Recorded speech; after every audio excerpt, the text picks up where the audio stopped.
Hello, and welcome to the Art of Living Well podcast. I'm Stephanie May Potter, and I'm here with my co-host, Marnie Dotches-Marmette.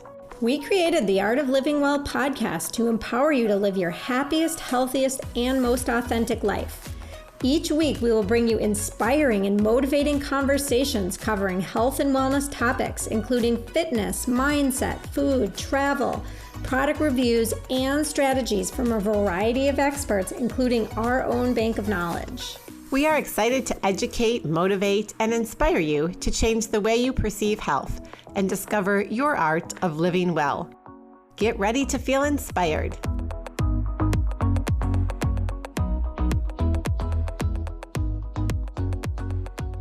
Hello, welcome to episode number 14 of the Art of Living Well podcast. I'm Stephanie May Potter, and I'm here with my co-host, Marnie Dotches-Marmette. We have an incredible guest that you're going to meet on today's episode. We're here with Dr. Courtney Jordan Baechler. Courtney is not only one of the most strongest, passionate, and dedicated people that I know, but she is a dear friend and soon-to-be neighbor.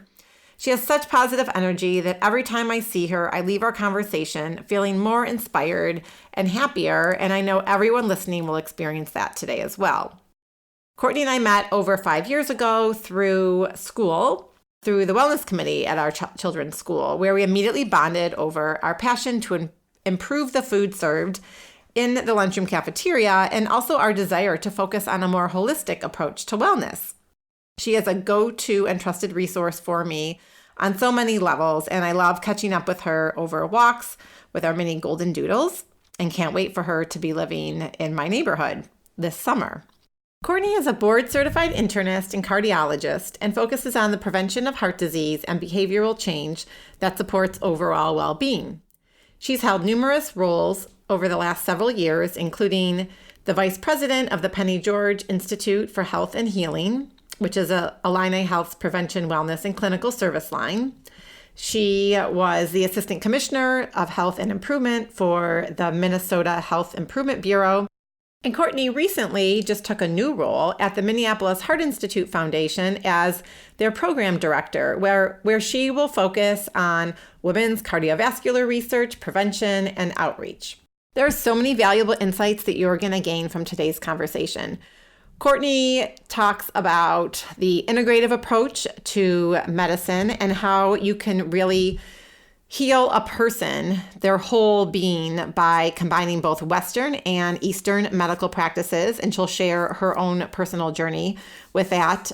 She's also going to dive into how you can turn tragedy into something positive and the tools that you can use to help persevere when life throws you a curveball.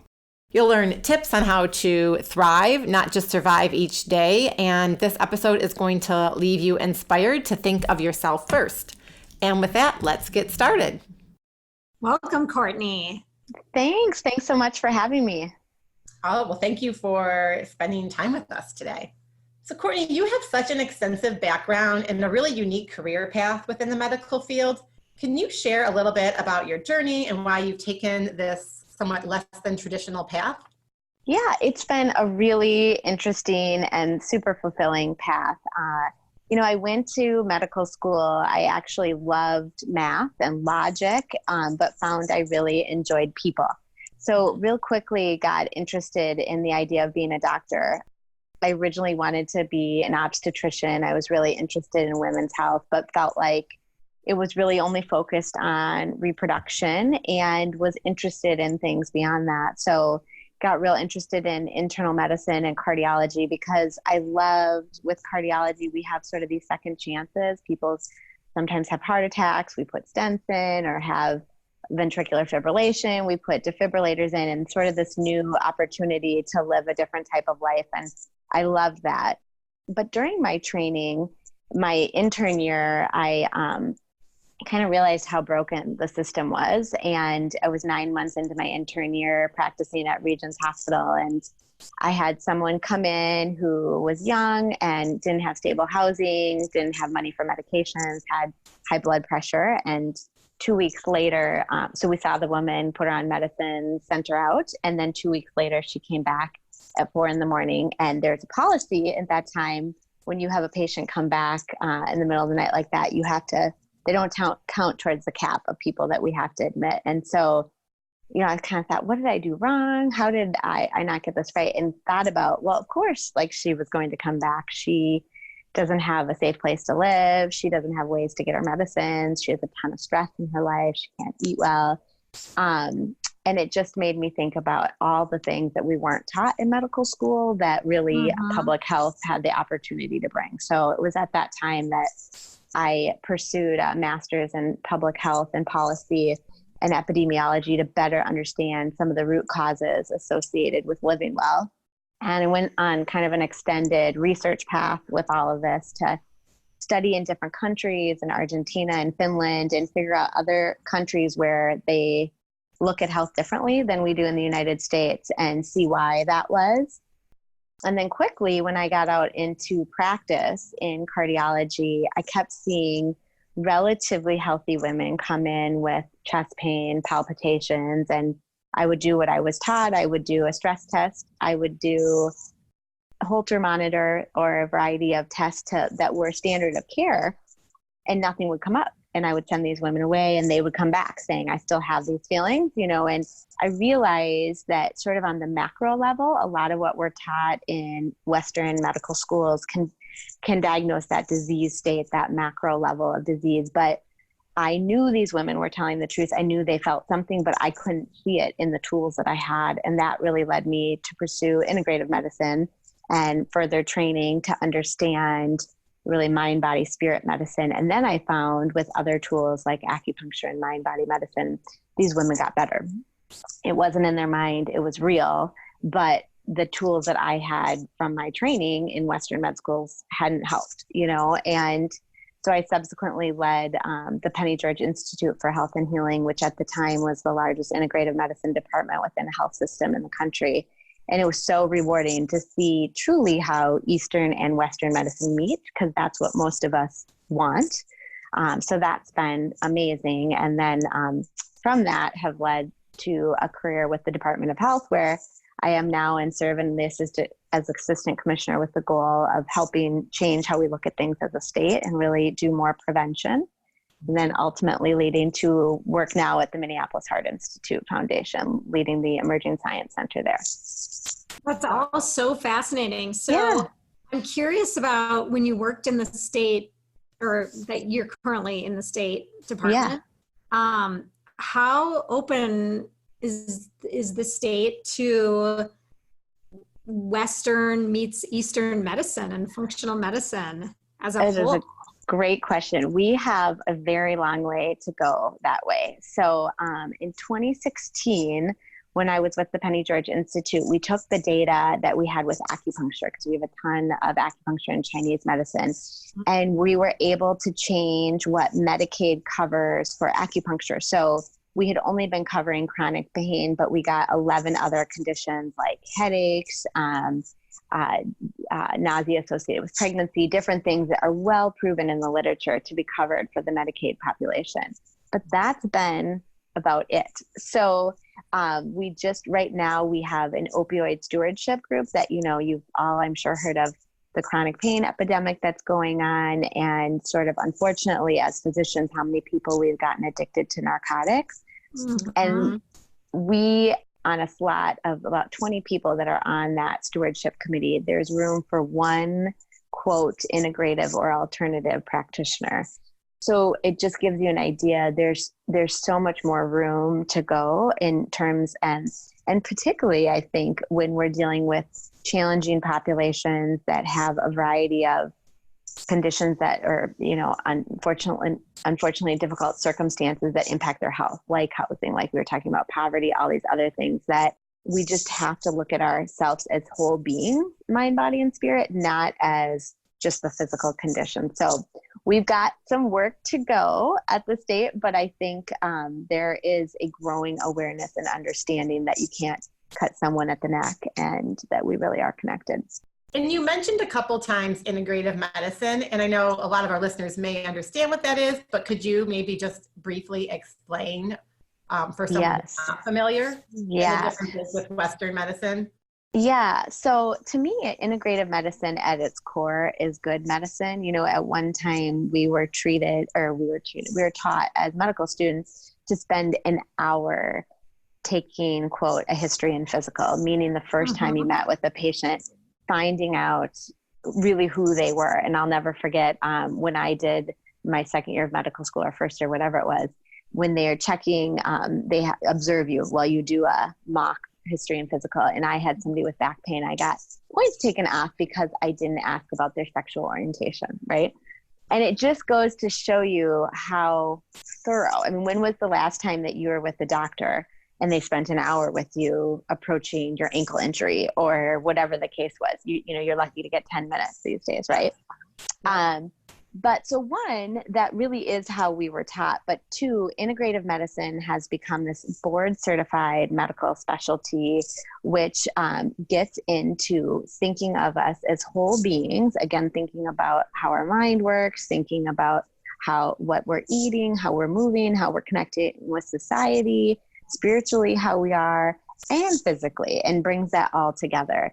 And in my mind, and you may get different definitions of this from different folks, integrative medicine is the most broad way to look at us as mind, body, and spirit together. And then within integrative medicine, you have different pieces like functional medicine, which is, a more specific subset of looking at labs and other markers to give us ideas about the health of the body.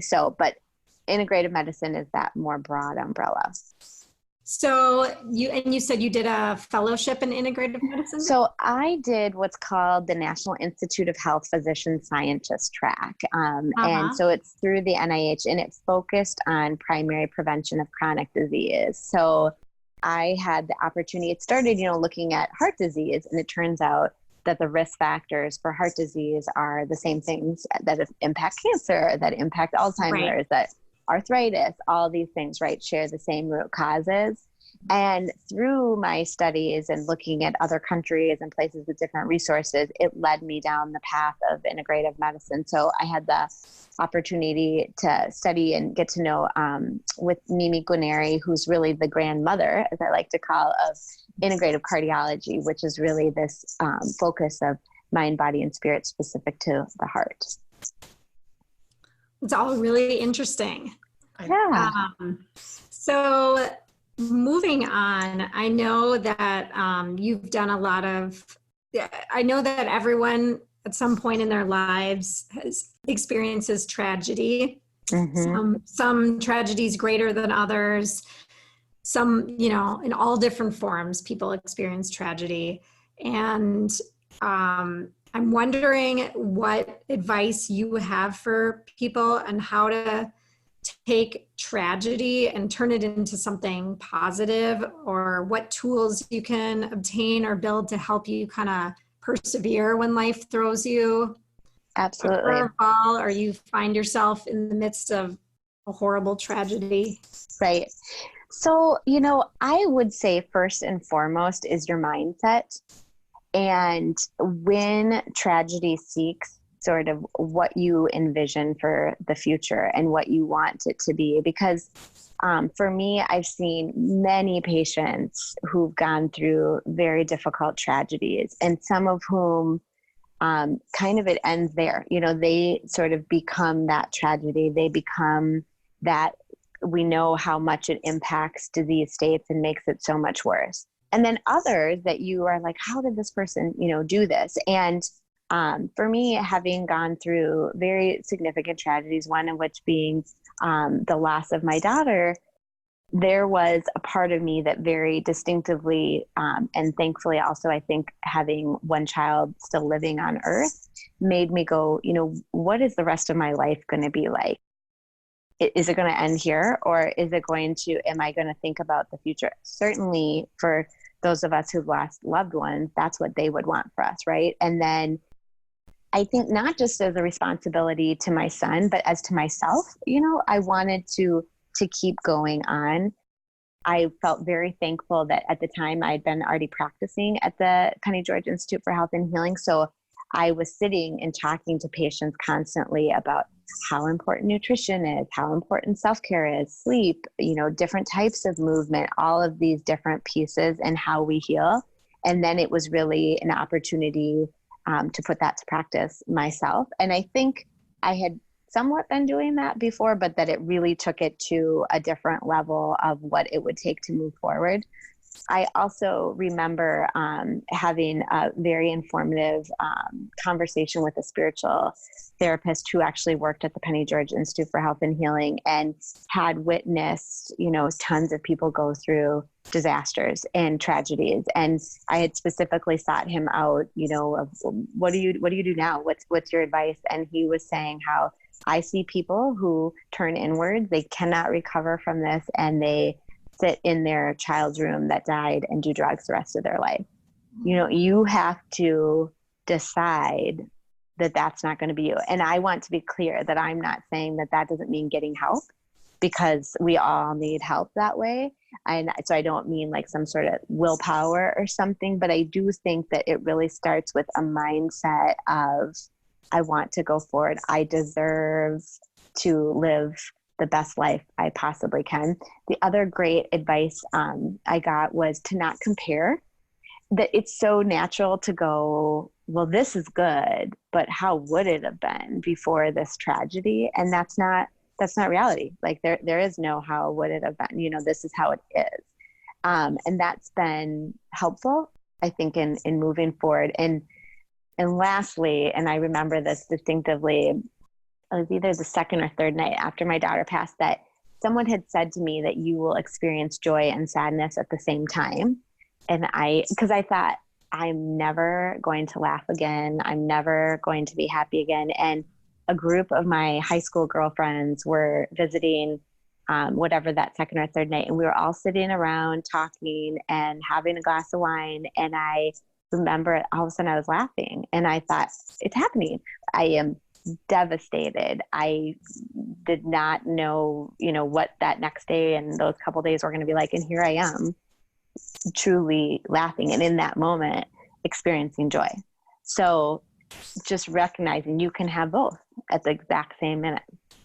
And I think it's important to note that you don't need to feel guilt over that joy, because right. I think that, I lost a nephew. So I went through a personal tragedy with my brother who lost a child. And I think that you can see where people can go into themselves and feel like they need to be punished. Yeah, that absolutely. They don't deserve to live a happy life. Mm-hmm. And, I think it's important to recognize that you're never necessarily going to forget. You're always going to remember, and you're always going to feel that pain and sadness, but it is okay to feel some joy. Absolutely. Well. I think that's critical. And it doesn't make you a better mom or aunt or whatever the case is if you're sad more often, or, I think that's huge. There's a condition that actually we're actively researching at the Heart Institute called broken heart syndrome or stress-induced cardiomyopathy. It basically looks like you're having a heart attack, and it's often after a tragedy, or sometimes occasionally can be after a very positive thing. But basically a bunch of catecholamines are released, and your heart it fails temporarily. And I have talked with patients who have had this happen, and we've had these interesting conversations when it did and didn't happen. I have this weird belief that you often die from what you study. So when my daughter passed, I thought, oh my God, this can happen. I'm gonna have this heart failure thing. And this one patient of mine that's had this happen twice, but not when her husband died, asked me, did you feel guilty when it didn't happen to you? And it's so interesting that there is this natural, like, does this say like I didn't care enough, or did I not love her somehow? Like these just weird things that pop in your head that obviously are not true. But to your point, like when you experience joy, you can't feel bad or whatever the outcome is. Yeah, that's such good advice. And, when someone does go through something tragic and they are finding themselves pulled into that dark place, right?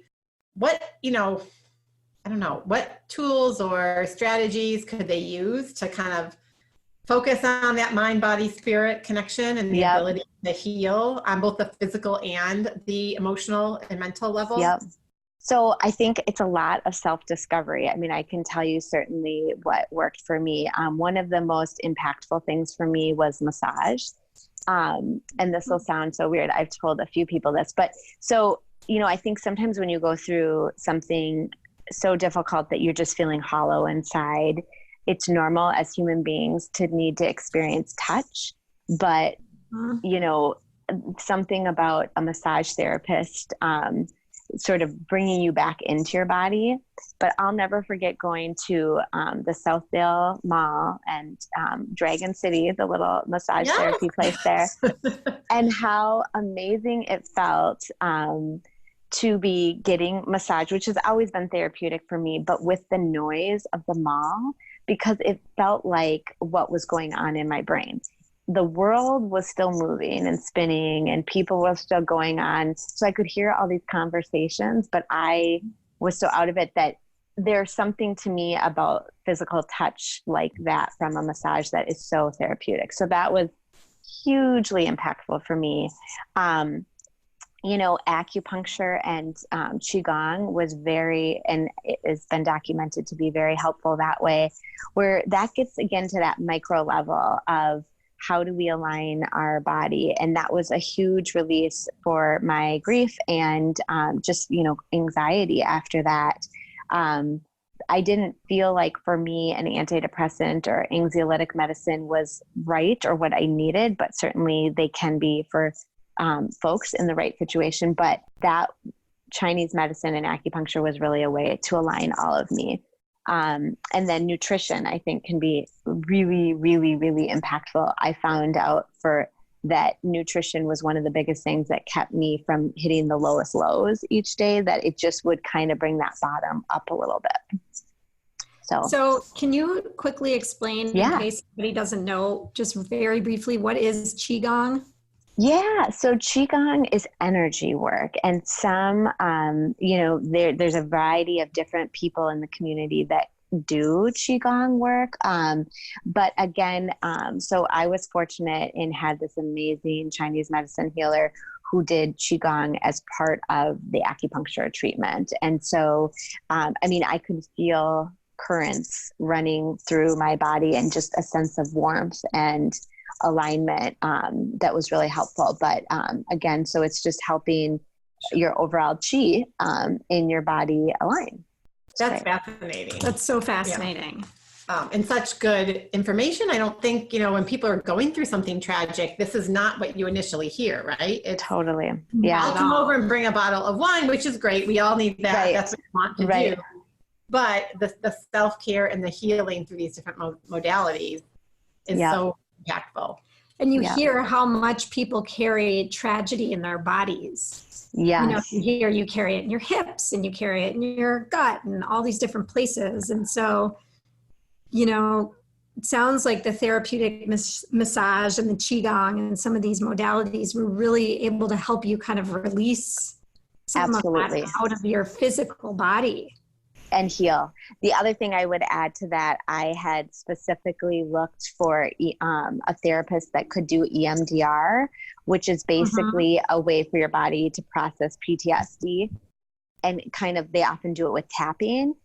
So one, I never needed it in her opinion, but what was interesting was she was saying that basically any type of movement that you're doing where you're consciously going through the event, if it is an event like that, will help, is essentially EMDR. And I did a ton of walking and a ton of yoga where it was very slow and I was reliving those things. But I think that that's how it helps you process, like you're saying, and really heal, not make it go away, but make it a smaller, whatever, rock in your shoe or all of that kind of stuff. So. Well, it's addressing the root and not suppressing the symptoms of the grief and the trauma with other, and again, not that there's anything wrong with the medicines and things like that. So. Right. So switching topics a little bit on a lighter note, I'm going to officially show everyone what a wellness nerd I am these days with this question. But in all of your experiences and all the different roles you've had, Have you met any sort of famous, I'll say, celebrities? Because I literally consider these people celebrities, like Dr. Mark Hyman or Dr. Andrew Weil. And if so, what insight maybe you gleaned from them on the future of medicine or just healing and medicine? Yes. So I have been fortunate, and I have met Mark Hyman, and I have met Andrew Weil. That is so amazing. I'm so jealous right now. Yes. I also met the Dalai Lama, and wow. Where? Yes. It was at this really cool forum at the University of Wisconsin. I'm trying to remember. It was, I think it was around technology and its role in medicine and stuff. But, and why can I not remember? Oh, I met Ariana Huffington that same time. Wow. I found that I was, with Ariana Huffington and the Dalai Lama in the same moment. It was pretty That's unreal. Creepy. Yeah. So it's just, I think it's neat to see all of those folks in their element, to see what they do and how they respond and what they're eating and all of those things, but that they're real people.